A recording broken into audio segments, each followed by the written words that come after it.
Assalamualaikum warahmatullahi wabarakatuh. Selamat pagi, salam sejahtera untuk kita semua. Di akhir pekan ini, saya hadir kembali untuk menyapa para pemirsa dimanapun saja berada.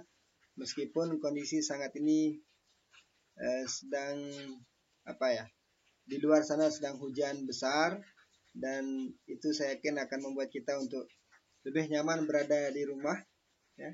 Untuk lebih nyaman berada di rumah bersama keluarga, anak, istri maupun keluarga inti lainnya. Baiklah para pemirsa dimanapun saja berada, meskipun ini hari Minggu, saya pikir tetap tetap enak atau tepat untuk kita bahas tentang masalah politik, khususnya bagi para pendukung Anies Baswedan. Ya, kali ini saya kutip dari fajar.co.id dengan judul Kabar baik untuk Anies Baswedan dan pendukungnya. Peneliti BRIN bocorkan sikap PKS dan Demokrat. Peneliti BRIN di sini yang dimaksud yaitu salah seorang peneliti senior, yaitu Siti Zuhro, Ibu Siti Zuhro. Fajar.co.id Jakarta. Bursa pencapresan Pilpres 2024 terus menjadi sorotan publik. Mengenai perkembangan yang ada, peneliti Pusat Riset Politik BRIN, Badan Research dan Inovasi Nasional,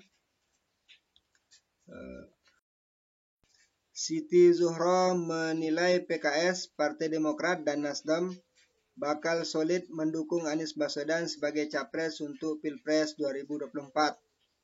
Pasalnya, ketiga partai tersebut memiliki keinginan yang sama, yakni mengusung ex-gubernur DKI Jakarta.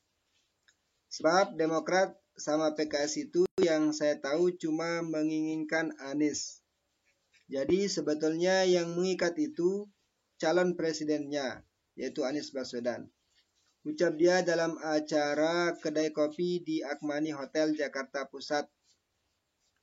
Siti mengatakan Anies menjadi pusat kesolidan ketiga partai politik tersebut. Dia menerangkan sinyal kuat pencalonan Anies oleh ketiga partai politik tersebut bisa terlihat dari terbukanya mereka terhadap sosok ex-Mendikbud itu. Saya menyaksikan waktu ada acara di PKS itu kelihatan banget kalau Anies menjadi favorit, ujarnya. Siti menilai fenomena dukungan PKS kepada Prabowo tak akan terulang meski mereka sempat bersilaturahmi ke Gerindra. Enggak balik seperti 2019 kayaknya, kata dia. Meski ketiga partai politik tersebut terus pusat kepada Anies, Siti menyebut faktor krusialnya ada pada posisi cawapres. Sebab setiap partai politik memiliki kandidat yang ingin dimajukan untuk mendampingi Anies. Itu cara partai untuk menaikkan bargaining position-nya, bahwa masing-masing juga punya calon cawapres, terangnya. Seperti diketahui, Nasdem menjadi satu-satunya partai yang sudah mendeklarasikan capres untuk Pilpres 2024, yakni Anies Baswedan. Sementara itu, sampai saat ini PKS dan Demokrat sama sekali belum mendeklarasikan sosok capres. Ya. Jadi hadirin pada pemirsa, ya, apa yang disampaikan oleh Siti Zuhro, pengamat politik dari Badan Riset dan Inovasi Nasional, ini berbeda dengan statement-statement yang disampaikan oleh pakar politik lainnya yang mengatakan bahwa ada kemungkinan koalisi perubahan ini akan bubar di tengah jalan mengingat sampai pada hari ini atau saat ini masing-masing partai, ya, dari anggota koalisi perubahan ini belum menemui kata sepakat untuk mengusung siapa yang akan menjadi cawapres di 2024. Tapi senada dengan hal itu, Siti Zuhro berpendapat yang lain. Beliau mengatakan bahwa ketiga partai ini sangat solid untuk mendukung Anies Baswedan sebagai calon presiden, mengingat kesamaan, ya, mengingat ketiganya memiliki kesamaan, ya, memiliki keinginan yang sama untuk mengusung Anies sebagai calon presidennya pada 2024. Hal itu terlihat ketika dalam satu acara, yaitu di acaranya PKS, ketiga partai ini sangat menjadikan Anies itu sebagai pemersatu mereka.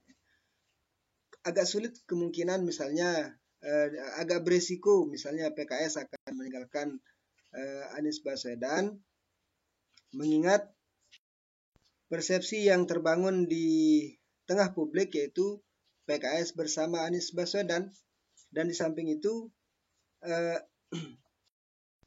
kalau tidak mengusung Anies Baswedan, mungkinkah misalnya PKS akan balik ke Prabowo meskipun sudah terjadi silaturahmi, yaitu partai PKS yang berkunjung ke Gerindra. Sepertinya kemungkinan itu sulit akan terjadi, mengingat kalau kita seperti yang kita ketahui kondisi politik saat ini, di mana pada Pilpres 2019 Prabowo sangat mesra atau sangat solid dengan Partai Keadilan Sejahtera. Akan tapi di ujung-ujungnya PKS ditinggal oleh Prabowo Subianto untuk bergabung di Kabinet Indonesia Maju. Saya pikir itu adalah beban masa lalu yang terus tertanam di konstitusinya PKS, sehingga agak kecil kemungkinan kayaknya seandainya dilakukan hearing atau gimana ke konstitusi PKS itu untuk menerima Prabowo sebagai calon presiden yang akan didukung oleh Partai Keadilan Sejahtera. Sekali lagi yang jadi pertanyaan adalah, mungkinkah PKS rujuk ke Prabowo? Kalau saya ulangi, mungkinkah PKS rujuk ke Gerindra?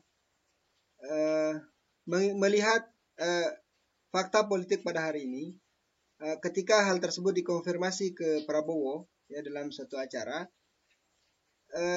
ternyata Prabowo kaget dengan pertanyaan tersebut. Itu artinya ini hanyalah isu yang itu artinya Prabowo sendiri belum kepikiran untuk kembali berkoalisi dengan Partai Keadilan Sejahtera. Isu ini memang tidak ada yang mustahil di dalam politik itu. Tidak ada yang abadi, tidak ada yang mustahil, semuanya pasti saja ada kemungkinannya. Kecuali yang mustahil itu adalah Demokrat dengan PDIP atau PKS akan berkoalisi dengan PDIP. Saya pikir adalah hal yang mustahil. Itu satu-satunya yang mustahil mungkin. Akan tapi sekali lagi, kalau melihat fakta yang ada, bahwa ketika hal tersebut dikonfirmasi ke Prabowo, Prabowo sendiri kaget dengan kabar tersebut, kaget dengan isu tersebut. Kapan isu ini muncul?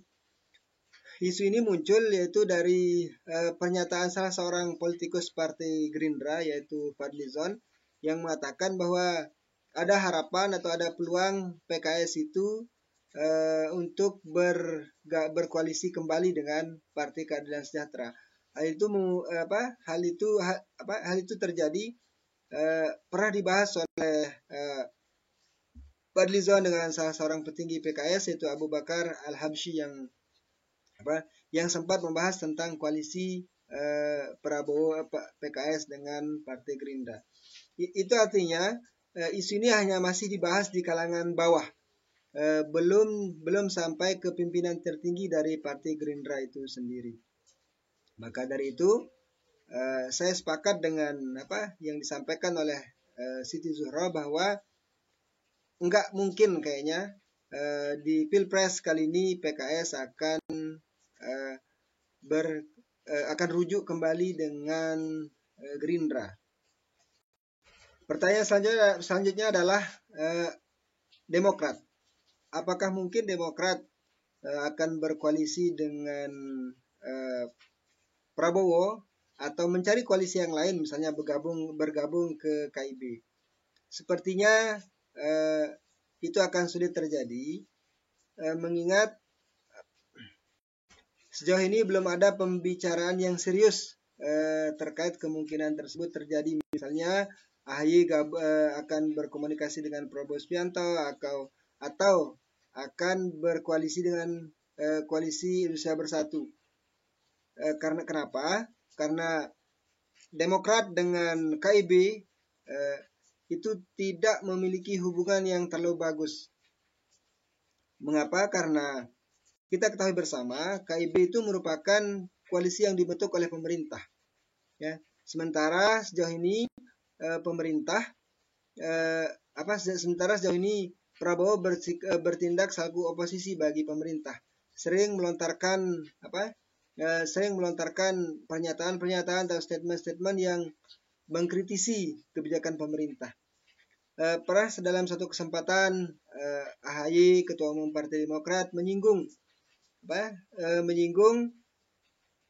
terkait dengan pemerintahan Jokowi yang hanya tinggal gunting pita saja, tinggal hanya melanjutkan apa yang telah dibangun, kebijakan apa yang telah dibuat dan dikeluarkan oleh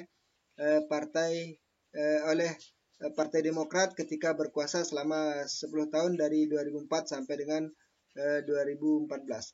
Tak pelak hal tersebut menjadi pembahasan yang cukup hangat menjadi isu nasional pada saat itu dan mendapat respon yang